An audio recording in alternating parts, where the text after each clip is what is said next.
Yes ma'am. Okay, continue करते हैं। Paper की न्यू पॉलिसी का तो आप लोगों को पता चल गया होगा, मिड टर्म। यस मैम, बिल्कुल पता है। उसके आगे बहुत जबरदस्त काम हो गया। बट 5 आवर मैम ये ऑफिशियल अनाउंसमेंट हो चुकी है इसकी? जी बिल्कुल, वैसे कंफर्म है न्यूज़? जी बिल्कुल कंफर्म है। पेपर आप 2 आवर के लिहाज से बनाएंगे या 5 आवर के? 2 आवर्स के रिस्पेक्ट से, और उसका मतलब ड्यूरेशन सबमिशन जो है वो भी 2 आवर्स ही होगा। बट ये एक्सटेंशन इसलिए दी है कि अगर किसी का कोई इलेक्ट्रिसिटी इशू हो जाता है तो फिर वो मतलब विद इन 5 आवर्स सबमिट करवा सकते हैं, और बियॉन्ड 5 आवर्स अगर कोई गया तो फिर उसका मतलब है कि वो एब्सेंट कंसीडर होगा, एब्सेंट और फेल। मैम उस 5 आवर्स में तो पेपर भी सॉल्व कर सकते हैं, ये तो नहीं कि आप 2 आवर्स में सॉल्व करके दें। नहीं, अगर आप मतलब इट्स अप टू यू, लेकिन पेपर का ड्यूरेशन 2 आवर्स होगा। तो जैसे कंप्लीट हो जाए आप सबमिट करवा दें। ठीक है मैम। ठीक, सही है। ओके, कंटिन्यू कर दें।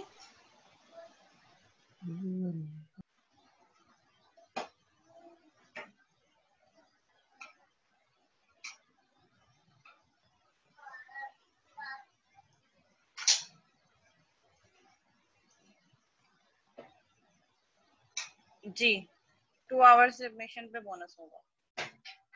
एंड सेकेंडली दिस के जो पेपर सॉल्व आपको जो कॉपी मिलेगी पेपर की, मतलब जो पेपर होगा जिस तरह फाइनल में करना था उसी तरह उस पेपर में अपलोड आप जो है वो अपना आंसर ऐड करने के बाद आप उसको पीडीएफ में कन्वर्ट करेंगे, और कन्वर्ट करने के बाद जो एक्चुअल वर्ड फाइल है वो भी जो सॉल्व है, और फिर उसकी पीडीएफ जो कन्वर्टेड वर्जन है वो भी, दोनों फाइल जो है वो फिर आप सबमिट करवाएंगे।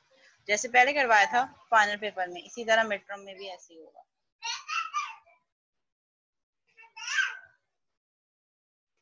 सबमिट एलएमएस पर होगा, जी बिल्कुल एलएमएस पर वो है ना, वहाँ पे गाइडलाइन पे लिखा तो है कि अगर आपने जो है वो एलएमएस के अलावा जो है वो कहीं सबमिट होगा तो स्टूडेंट फेल और एब्सेंट कंसीडर होगा। बच्चे अभी वही तो मैं बता रही हूँ कि जो आपको पेपर मिलेगा वर्ड की डॉक्यूमेंट में क्वेश्चंस होंगे, वो आप अपने पास डाउनलोड करोगे वर्ड की फाइल पे, उसका आंसर वही वर्ड की फाइल के आगे स्पेसेस गिवन होंगे, वहां पे आप टाइप करोगे। टाइप करने के बाद जब पूरा पेपर हो जाएगा उसको सेव करोगे, सेव करने के बाद उसको पीडीएफ में कन्वर्ट करोगे, और सेव की हुई पीडीएफ फाइल जो कन्वर्टेड है और जो वर्ड फाइल है सेव की हुई, वो दोनों फाइल्स आप अपलोड करोगे एलएमएस पे।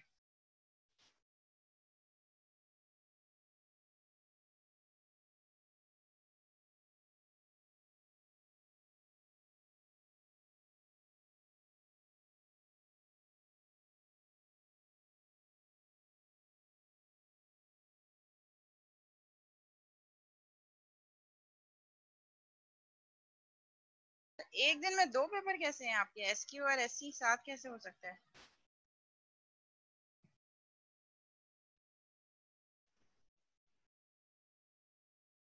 हसीब, आपके 2 पेपर कैसे हैं? एसक्यूए भी है और एससी भी है एक दिन में।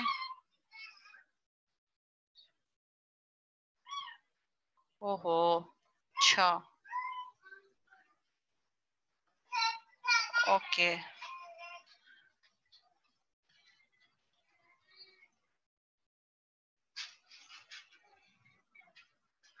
चले, anyhow, best of luck to all of you.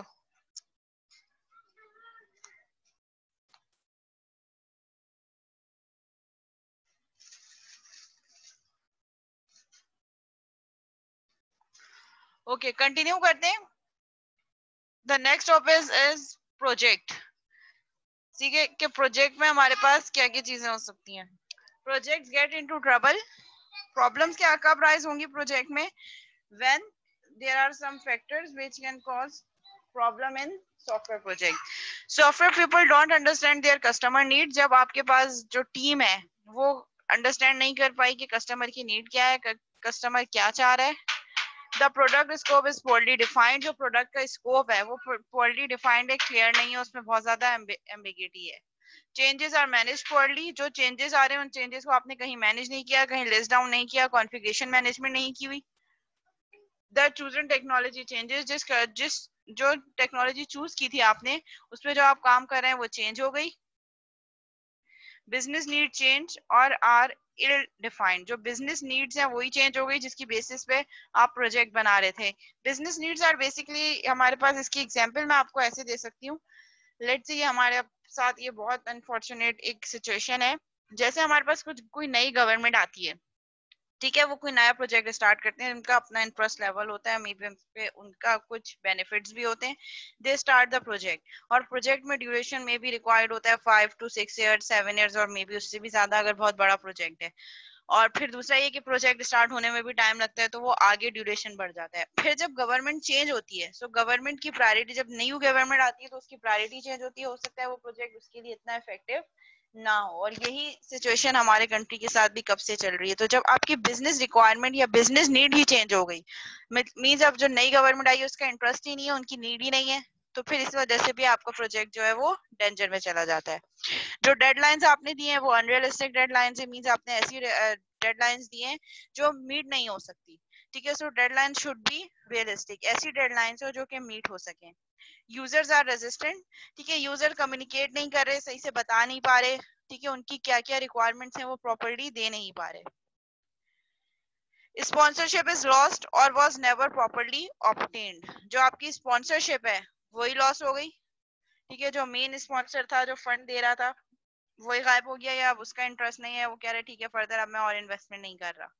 The project team lakhs people with appropriate skills, project team में जो स्किल्स होनी चाहिए थी लोगों में, वो स्किल्स नहीं है, तो उसकी वजह से भी प्रोजेक्ट डेंजर में जा सकता है।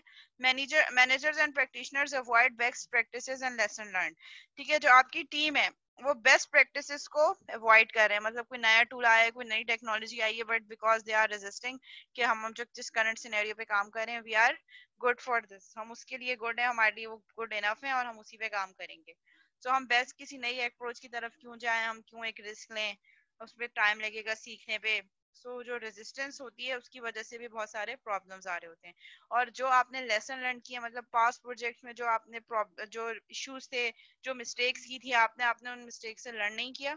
जब तक आप उस मिस्टेक से लर्न नहीं करेंगे, एक्चुअली जब आप एक्सपीरियंस होते चले जाते हैं, एक्सपीरियंस कब होते हैं, जब आप अपनी प्रीवियस मिस्टेक्स को आइडेंटिफाई करते हैं, और आइडेंटिफाई करने के बाद आप कोशिश करते हैं कि नेक्स्ट टाइम वो चीज अगर ना हो। तो उसी के अकॉर्डिंगली यहाँ पे क्या हो रहा होता है हमारे पास, कि आपने अपनी अगर मिस्टेक से लर्न नहीं किया तो फिर भी आपके पास वही इश्यूज दोबारा से रिपीट होकर आएंगे, और फिर वो चीजें आप उसको कभी भी सॉर्ट आउट नहीं कर सकेंगे। ठीक है, when we are working on project there are some approaches which should be used. First one is start on the right foot, ठीक है। ऑब्जेक्टिव्स आपको पहले से पता होने चाहिए कि हम क्यों ये चीज बनाने जा रहे हैं, इसका हमें क्या ऑब्जेक्टिव होगा, हमें क्या एडवांटेज होगा, why we are doing this. Maintain momentum, start से ही एक पेस पे काम करें, और ये प्रोजेक्ट मैनेजर का टास्क है जो पहले से each and every task define कर दे और थ्रू आउट हर टास्क में वो क्वालिटी को इंश्योर करता रहे, और ईच एंड एवरी पर्सन को विद इन अ टीम जो है वो असेस कर रहा हो, साथ साथ चेक कर रहा हो, मॉनिटर कर रहा हो, ताकि फिर इस टाइप का प्रोजेक्ट जब नेक्स्ट आए तो ही कैन आइडेंटिफाई कि किस तरीके से मैंने चीजों को सॉर्ट आउट करना है, या इस टीम में क्या इश्यूज हैं और उसको कैसे मैं इम्प्रोवाइज हम कर सकते हैं। ट्रैक प्रोग्रेस, साथ साथ आपने मॉनिटर करनी है अपने प्रोग्रेस को। मेक स्मार्ट डिसीजंस लें, ठीक है, ऐसे डिसीजंस जो इजी हो और इजी टू इम्प्लीमेंट हो। ऐसा ना हो कि आप बहुत कॉम्प्लेक्सिटी से चीजों को समझाने, चीजों को आसान करके एक्सप्लेन करें, आसान करके सॉल्व करें, ताकि सबके लिए आसानी हो। कंडक्ट अ पोस्टमार्टम एनालिसिस, जब एक प्रोजेक्ट कंप्लीट हो जाए, after completion of project you have to conduct a postmortem analysis. What is postmortem analysis? Postmortem analysis is that after completing the project आप each and every project के जो terms हैं उसको आप असेस करें, analyse करें, और जो आपके पास मेजर एट्रीब्यूट्स हैं आप उनको लिस्ट डाउन करें। थ्रू आउट क्या क्या प्रॉब्लम्स आई, उन प्रॉब्लम्स को लिस्ट डाउन करें, प्रॉब्लम के रूट क्या केस क्या थे उनको आइडेंटिफाई करें, कैसे सॉर्ट आउट हो सकते हैं वो रूट कॉजेस, ताकि नेक्स्ट टाइम वो प्रॉब्लम दोबारा से अकर ना हो। सो हमने क्या लेसन लर्न किया, हमारी मिस्टेक्स क्या थी, किस तरीके से हम उन मिस्टेक्स को ओवरकम कर सकते हैं, क्या क्या हमने ऐसे काम किए जो हमें नहीं करने चाहिए थे, और कौन सी ऐसे टास्क थे जो अगर हम करें नेक्स्ट टाइम तो हमें और ज्यादा सक्सेस मिलेगी। तो postmortem analysis are good for next projects. To get to the essence of a project, ठीक है, सो हमारे पास एक कॉन्सेप्ट यूज होता है 5W and 2H, ठीक है। What is the concept is Why is the system being developed? हम system को डेवलप क्यों कर रहे हैं? What will be done? क्या क्या टास्क परफॉर्म करेंगे? मेजर माइलस्टोन्स क्या होंगे? जो एंड प्रोडक्ट होगी वो क्या होगी? When will it be accomplished? ये accomplished कब होगा? मतलब deadline in terms of time duration, time set, time frame क्या होगा, किस टाइम ड्यूरेशन के अंदर ये प्रोजेक्ट कंप्लीट होगा. Who is responsible? ठीक है. सो स्टेक होल्डर्स आइडेंटिफिकेशन, क्या आप आइडेंटिफाई करें स्टेक होल्डर्स को, क्या आपके मेन स्टेक होल्डर्स कौन कौन होंगे. Where are they organisationally located, जितने भी स्टेक होल्डर्स हैं वो कहाँ पे लोकेटेड है, मतलब अगर उनसे कम्युनिकेट करना है so how can you communicate with them.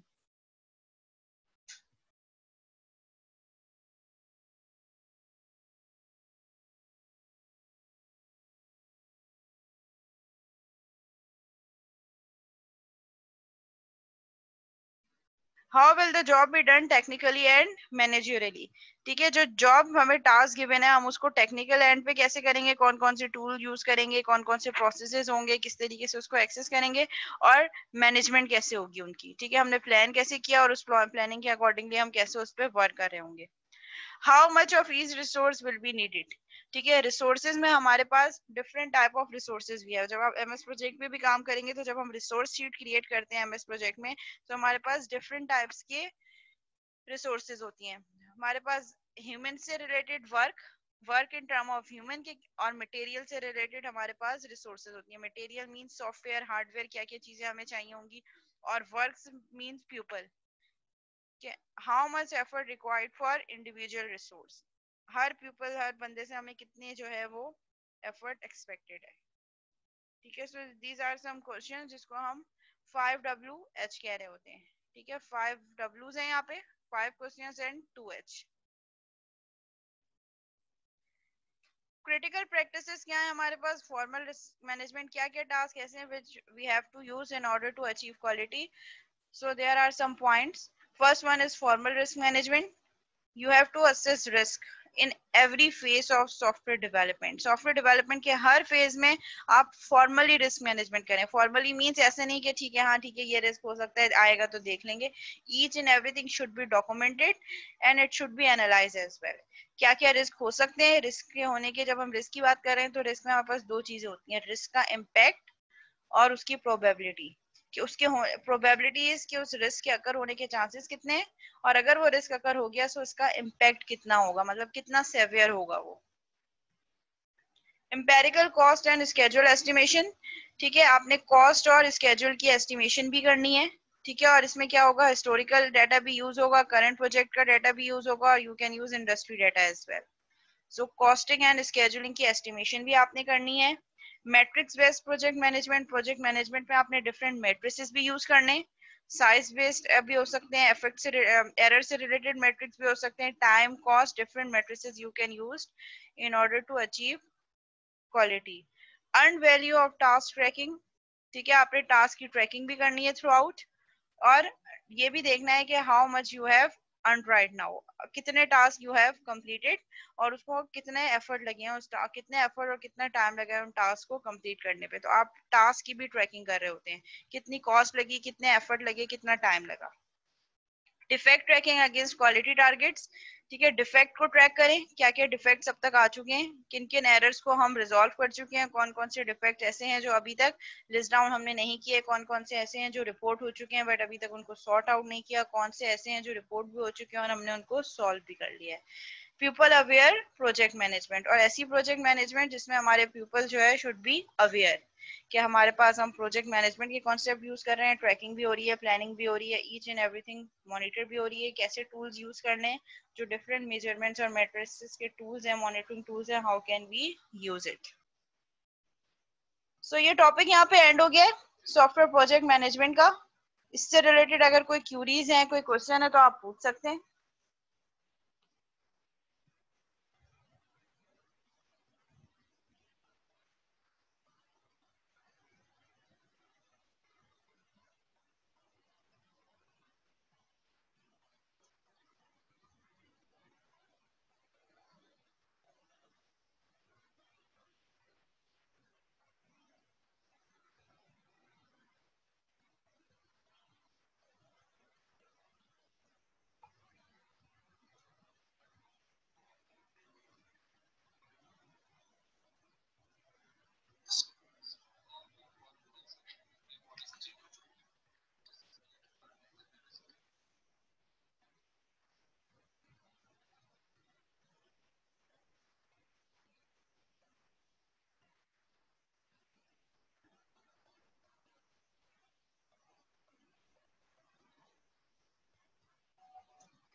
Theory he theory है फिलहाल अभी तक तो, लेकिन मैं कोशिश कर रही हूँ कि थ्योरी को हम मैप कर सकें। Software project management totally theory related था ये टॉपिक, इसमें तो थ्योरी ही है, इसके अलावा ऐसे हम कुछ इसमें कर नहीं सकते।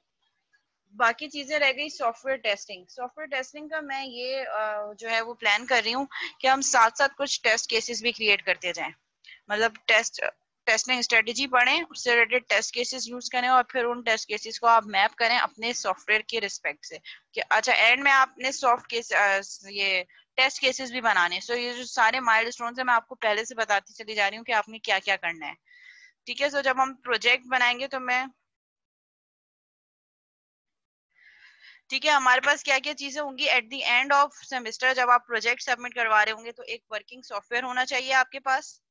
ठीक है, IEEE का SRS टेम्पलेट जो मैंने LMS पे भी अपलोड कर दिया है और गूगल क्लासरूम पे भी मौजूद है, वो पूरा टेम्पलेट अपने प्रोजेक्ट्स की रिस्पेक्ट से पूरे उसमें टॉपिक कंप्लीट होने चाहिए और उसमें आप ये सब चीजें भी ऐड करेंगे फर्दर जाके जो आपने हम साथ साथ कर रहे हैं। जैसे कि हमारे पास स्क्रीनशॉट जो यूजर इंटरफेस आपने बनाया, यूज केस डायग्राम जो मैंने क्विज में ली थी, वो भी आप ऐड करेंगे उसमें। ठीक है, सो ईच एंड एवरीथिंग जो उस SRS में है वो तो आपने करनी है उसमें। ठीक है, वो थ्योरी थेरोटिकल होगा।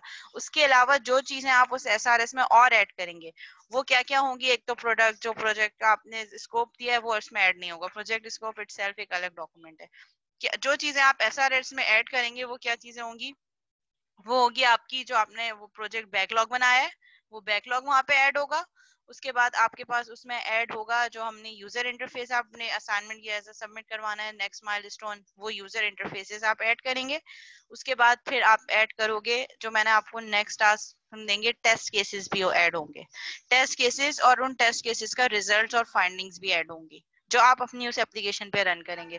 और टेस्टिंग तभी होगी हमारे पास जब हम आप जो है वो वर्किंग सॉफ्टवेयर कुछ ना कुछ बना हुआ होगा, उसी पे हम टेस्ट कर सकते हैं। ठीक है, और यूज केस डायग्राम भी आप ऐड करेंगे। उसके अलावा अगर कोई और डायग्राम आप ऐड करना चाहते हैं आप बिल्कुल वो भी ऐड करेंगे। और ये चीज आप याद रखेंगे कि जब आप अपना फाइनल ईयर प्रोजेक्ट इंशाल्लाह सबमिट करवाएंगे तो उसमें भी ये डॉक्यूमेंटेशन रिक्वायर्ड होगी, क्योंकि हम जब एज एन इवेल्युएटर इवेल्युएट कर रहे होते हैं प्रोजेक्ट, तो रिपोर्ट में हमें ये कुछ चीजें नहीं मिलती, बस 2-3 पेज या 4-5 पेज की रिपोर्ट बना के बच्चा आ जाता है जिसमें कॉपी पेस्ट एलिमेंट होते हैं।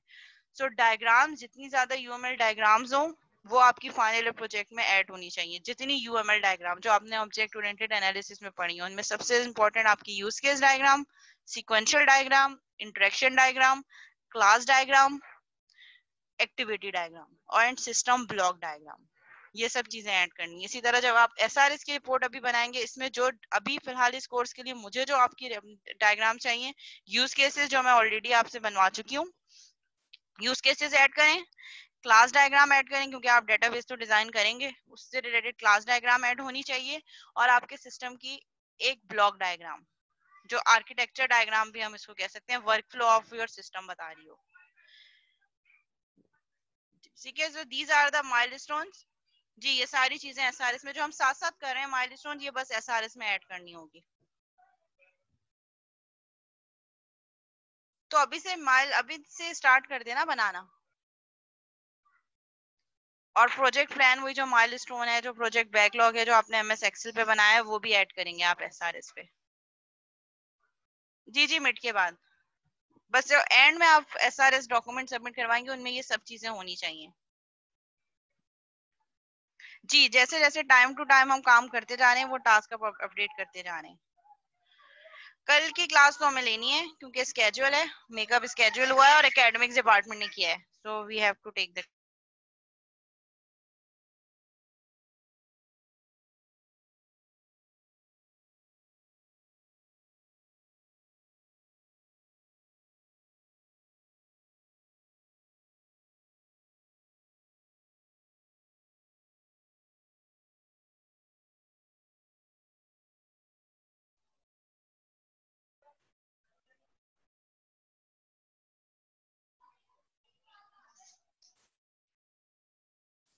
ठीक है, जिसका क्लैश आ रहा है तो वो फिर रिकॉर्डिंग पे ले सकता है,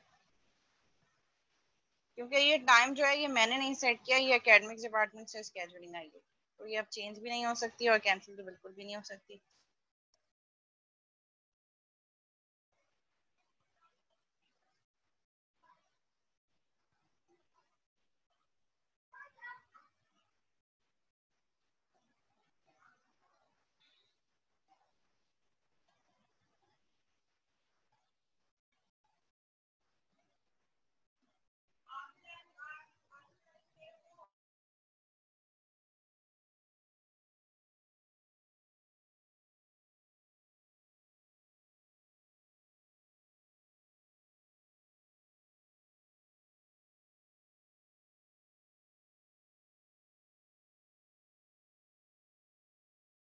सिनेरियो मुझे तो नहीं पता कि ऐसा है या नहीं है, ऐसा होता तो नहीं है यूजुअली, जो नहीं है वो नहीं है क्लास में।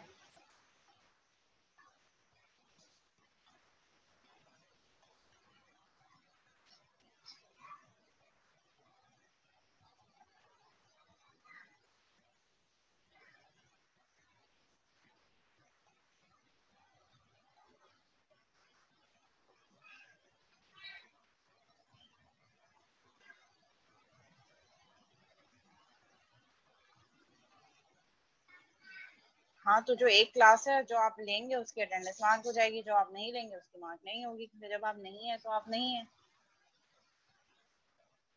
और अगर आपकी सारी क्लासेस आपने ली हैं तो अगर एक या दो सेशन में आप एब्सेंट मार्क हो जाएंगे तो आई डोंट थिंक सो कि कुछ इसमें कोई बहुत सीरियस इशू हो जाएगा या कोर्स ड्रॉप हो जाएगा।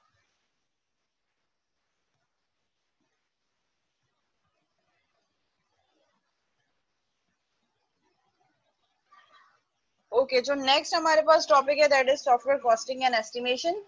सॉफ्टवेयर कॉस्टिंग एंड एस्टिमेशन को ही हम कंटिन्यू करेंगे, जिसका मैं थोड़ा सा ओवरव्यू कर देती हूँ, फिर उसके बाद क्लास एंड कर देते हैं। ठीक है, so here we use calibration. Calibration is basically calculation. ठीक है, जो हमारे पास एस्टिमेट्स आ रहे हैं उन एस्टिमेट्स को, जो हमारे पास मेजर्स आ रहे हैं उनको हम चेंज करें एस्टिमेट्स में। ठीक है, और किस तरीके से हम उनको चेंज कर सकते हैं? We have different types of data.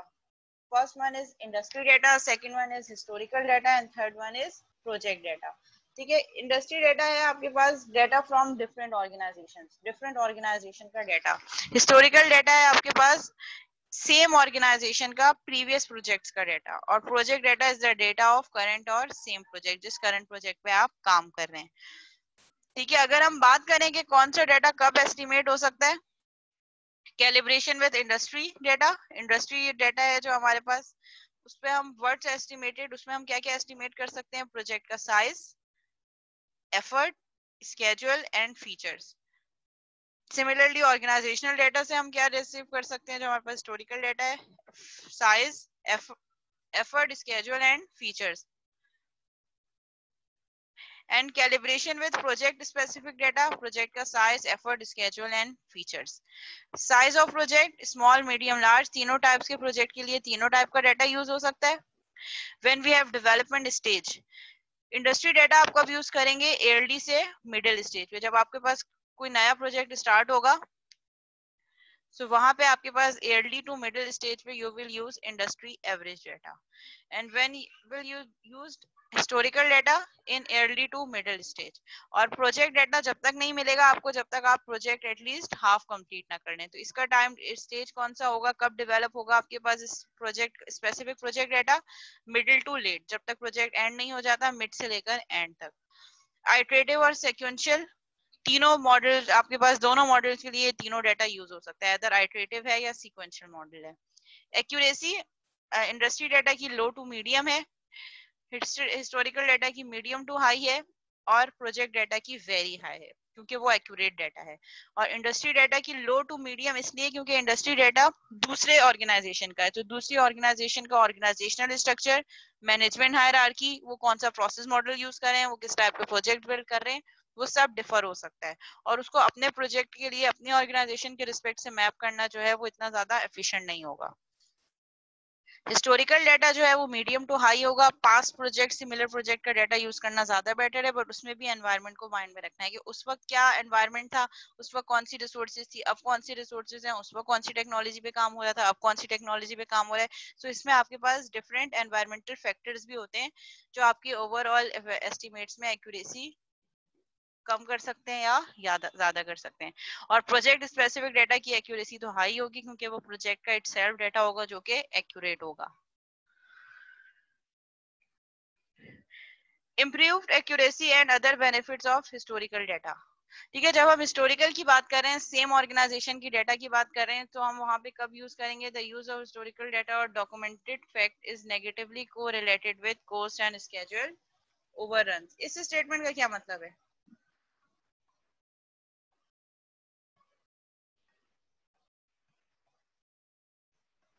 Is negatively correlated with cost and schedule overruns। ठीक है, तो यहाँ पे हमें कुछ फैक्टर्स देखने पड़ेंगे कि जिस प्रोजेक्ट का हम डेटा ले रहे हैं और जो इस प्रोजेक्ट के लिए ले रहे हैं, कॉम्प्लेक्सिटी किसकी ज्यादा है, रिक्वायरमेंट स्टेबल है या नहीं है, और अगर हम कोई ऐसा टीम मेंबर है जो बहुत ज्यादा प्रॉब्लमेटिक है, इशू क्रिएट कर रहा है, कि क्या कोई ऐसी पॉलिसी है कि हम उसको निकाल दें टीम से। ऑर्गेनाइजेशन टर्नओवर कितना है, कितने लोग जा रहे हैं, कितने लोग, मतलब हायरिंग और फायरिंग का जो उनका रेट है वो कितना ज्यादा है। Can the team concentrate completely on current project, क्या जो आपने टीम एलोकेट की है वो करंट प्रोजेक्ट पे ही काम कर रही है या उसके साथ वो और भी प्रोजेक्ट्स के साथ एसोसिएटेड है। ठीक है, इसको यहीं तक रखते हैं, फिर नेक्स्ट क्लास में इसको यहीं से कंटिन्यू करेंगे इसी स्लाइड से। ठीक है, मैं अटेंडेंस ले लेती हूँ। अटेंडेंस जो है मैं जाके अपलोड कर नेम कॉल करूंगी, आप काइंडली अपने जो है वो स्टूडेंट आईडी मुझे यहाँ चैट पे सेंड कर दीजिएगा।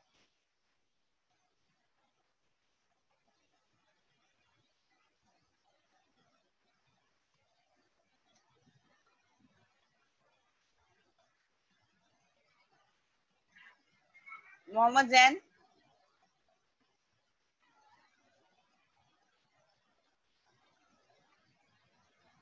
ओके। शुजा अहमद, शुजा आप फर्स्ट सेशन में नहीं थे। मुबशिर हुसैन, मुबशिर हुसैन, अफनान रऊफ, महबूब अहमद,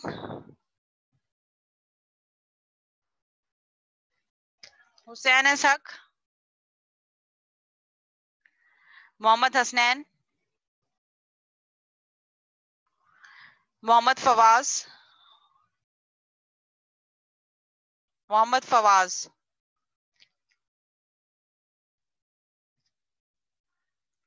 मोहम्मद अब्दुल्ला आरिफ, मोहम्मद अब्दुल्ला आरिफ फर्स्ट सेशन में भी नहीं थे अब्दुल्ला। मोहम्मद हसान, आप भी फर्स्ट सेशन में नहीं थे हसान। मैसम अब्बास,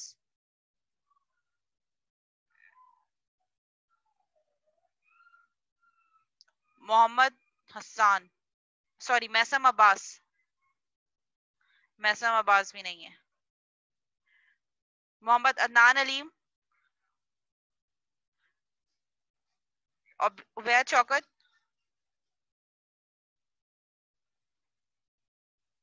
मोहम्मद मुसाब, आसिफ अली भुट्टो,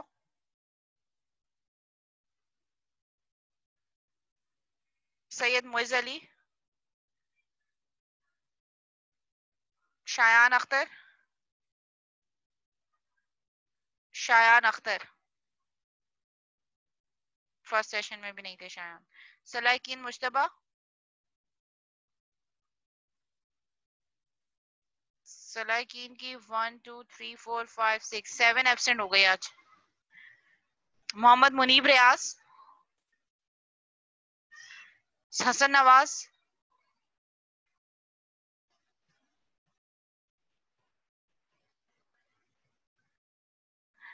इसार अहमद 8989 8989, रोशनी,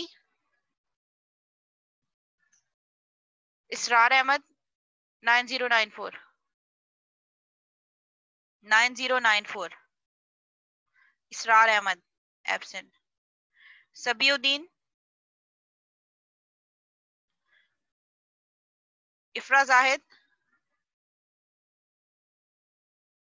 अब्दुल बारी,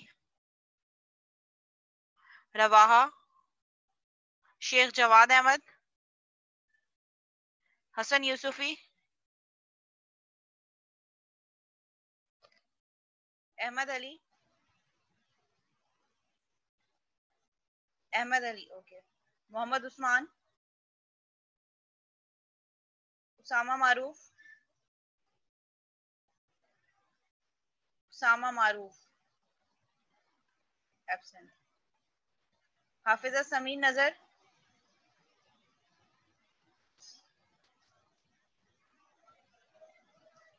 मोहम्मद फैजान, मोहम्मद बिलाल,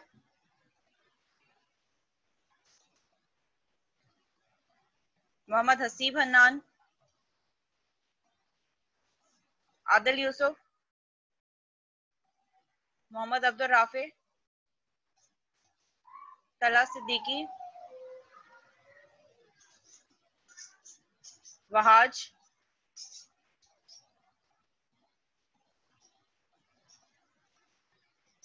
फवाद फैसल, मोहम्मद तौसीक, उसामा शाहिद, मोहम्मद सादिक। मोहम्मद सादिक, सादिक नहीं है प्रेजेंट।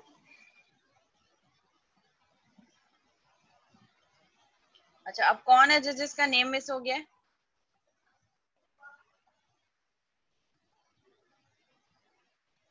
आप लोगों का नेम जो है मैं कॉल करूंगी, मैं लॉग में देखूंगी।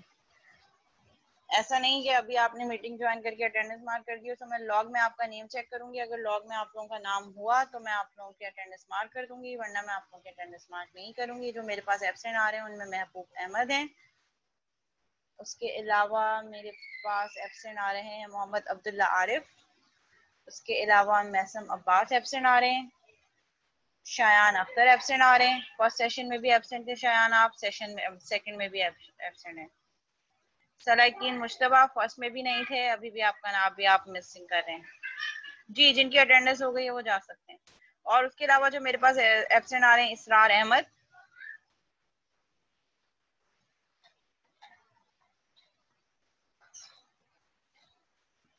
और मेरे पास एब्सेंट आ रहे हैं उसामा मारूफ और मोहम्मद सादिक। ठीक है, तो आप लोगों को मैं देख लूंगी। शायान, सलाकीन और यही लोग हैं ना, शायान और सलाकीन, यही एब्सेंट आ रहे हैं।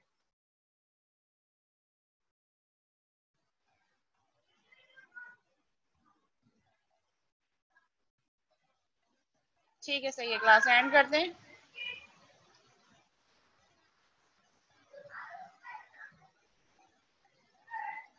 अल्लाह हाफिज।